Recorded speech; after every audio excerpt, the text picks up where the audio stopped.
So since January end, I started writing on the eve of 30th of January has a particular significance in Indian history, forget it.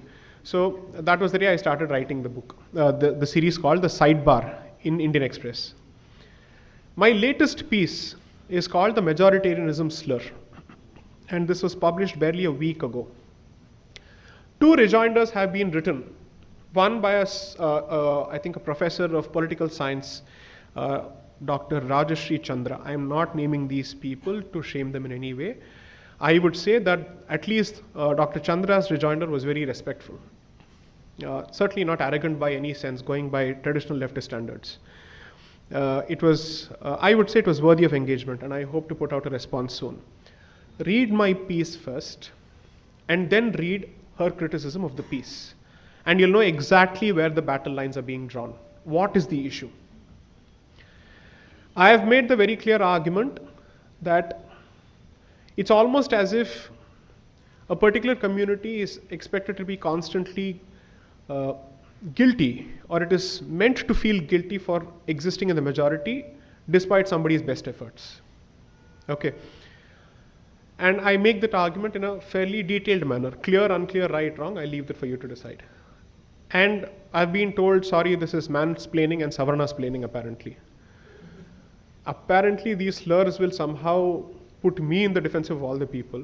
So I'm going to say, yes, as a man I have a right to speak, and yes, as a Savarna I have a right to speak. So what? Tell me where the Constitution take away my right to speak. Since you want to make constitutionalism the basis of this entire argument, tell me that I am deprived of the right to speak because I am a man. Not going to happen. Tell me that I am deprived of the right to speak for the culture and for the civilization or the community because I happen to be Savarna. Again, I want to see the constitutional basis for it, because our argument every time when we present something is, Constitution mein kahan likha hai? Well, I am reversing the gaze. Tell me where is it saying in the Constitution that I can't have the right to speak? So I own it, okay. What is it that I have said that is that warrants this kind of a slur?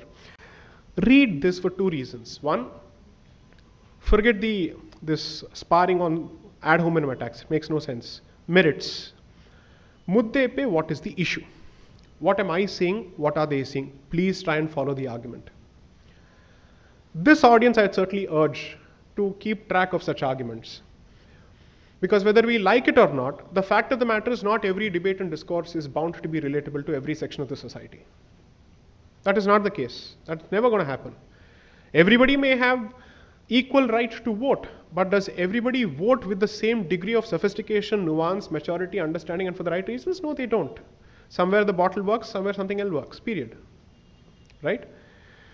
So this particular segment of audience has a greater role and responsibility to follow these debates.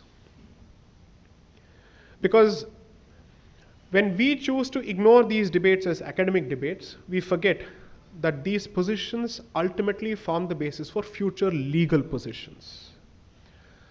Discussion से निकलता है policy, policy से निकलता है law. If you don't follow these discussions, you will then suddenly ask yourself, अचानक से ये law कैसे बन गया? अचानक से कुछ नहीं होता है.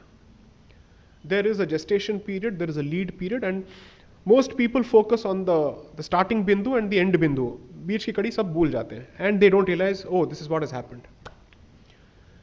So therefore, please follow it. So to come back to that sparring that's going on the Indian Express, the argument that's been thrown my way is, what do you make of the Ayodhya judgment? If according to you that the institution has a problem with the majority community, then what do you make of the Ayodhya judgment? What do you make of the delimitation issue? What do you make of the Hindutva judgment?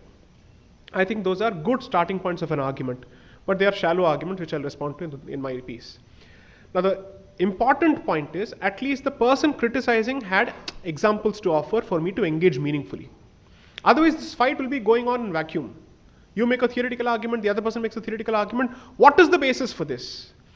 You're not talking of a speculative future, you're talking of an existing conduct. Then you must have some sample set on both sides to discuss, right? So